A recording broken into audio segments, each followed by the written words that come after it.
高子强，上次关于上厕所的那个问题，我还想和你深入的探讨一下。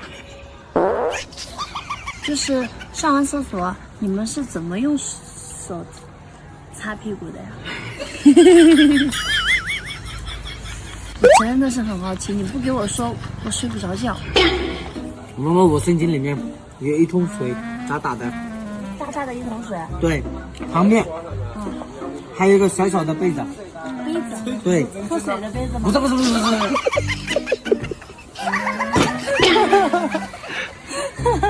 是。小小的那种了嘛？啊，对。碗。哎，对对对对对对。我做给你看。这样子。这样的呀？你真的那么好洗吗？来，我带你去洗手间。